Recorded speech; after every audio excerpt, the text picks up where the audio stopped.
I'm here today in number 13 North Great Georgia Street in Dublin with Norwegian guitarist Sian Westerhus, who is performing as part of String Theory, our inaugural avant-garde guitar festival. So, hello Sian, welcome back to Dublin. Thanks. So you had 2 performances last night and 2 more tonight. How have you been enjoying the show or the experience? Yeah, really nice. It's fantastic to be in the same room as Keith Rowe, sitting there doing his thing, and I can sort of stand a metre away from him, observing that, which has been really fantastic, and really nice audience. Great initiative. The whole festival is really sort of a one-of-a-kind thing, so it's a nice thing to be part of, sure. Great. So this is very much a festival of improvisation. So just thinking about your own approach to improvisation and kind of the sonic landscapes you create, at what stage did that begin for you, or how did you kind of get to the level you're at now as a musician?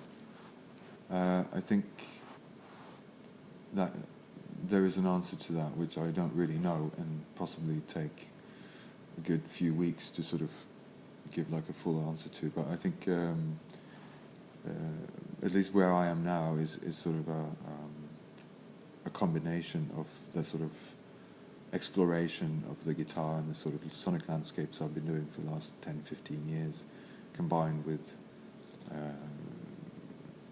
songwriting and more sort of the compositional side of my music, which has sort of led me into writing tunes and singing them as I play, and also approaching that differently in the studio and live. So live I've still got this sort of unplanned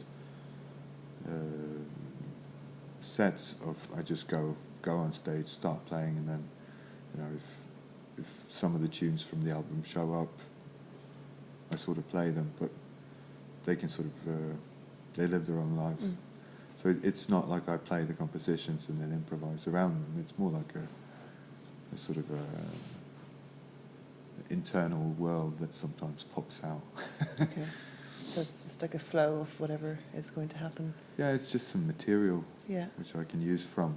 I don't really have any rules of how it should sound or whatever. So. And just then thinking about that live environment versus the studio environment, how do you, if you think about the use of technology, for example, in the studio, is that important to you, or do you feel that's a different experience for you from when you're performing live?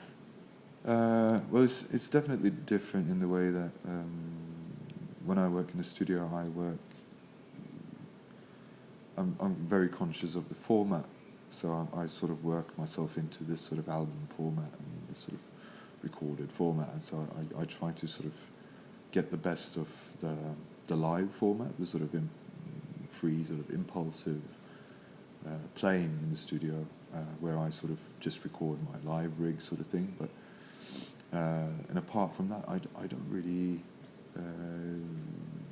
use that much new technology, more than just actually try and sort of separate the different formats and try to produce myself as best as I can, by sort of taking one step away from myself as a performer and as a sort of creative composer of sorts. So I try to have sort of different layers of composition. Well, of course, technology has a big part of my setup with my effects and how I want things to sound. So of course, it's like a very integrated process, but it's You're just being creative with the technologies that are available, really, I guess.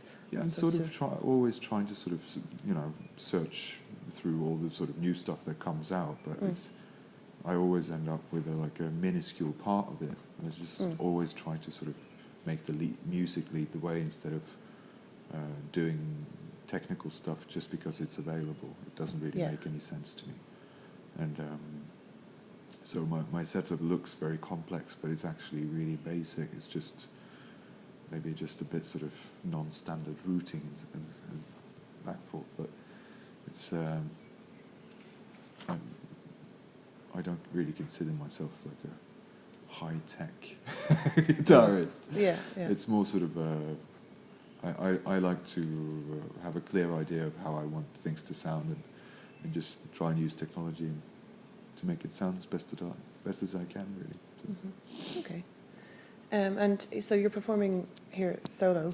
Actually, they're all solo performers at String Theory, but you're well known for you released an album recently, Amputation. But you've also done a lot of collaborations with a lot of interesting artists and projects like the Trondheim Orchestra and Niels Petter. How do you find the process of collaborations versus the solo work? Well, the Trondheim Jazz Orchestra was like that, and other projects like that with like larger ensembles have all been commissions. So even though I've been collaborating with a lot of, or sort of playing with a lot of people, I haven't been collaborating. I've been the sort of writing all the music and making sure I get it the way I want it to sound. But with Niels Petter, it was, of course, we were a trio, and we did maybe 100 concerts together, and we recorded an album which I produced. Those sort of collaborations are very vital to getting new information, getting new inspirations, and all that. And one of the best sort of collaborations I've ever had was with the Øystein Moen, who played keys in the band I played in Dublin here for the first time with Puma. This is like 10 years ago.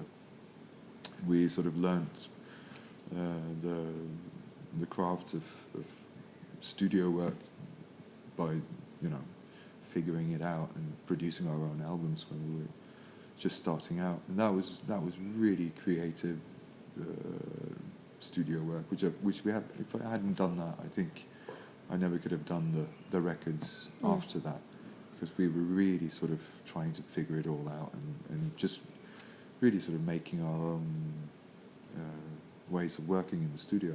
Yeah. Really sort of relentless studio production of improvised music, really exciting. Yeah. And I still use all of those techniques today. So, yeah. Okay, great. Okay, well, thanks very much, and I'm looking forward to your two performances tonight. We'll see what comes out of them. So, thanks again. Thanks.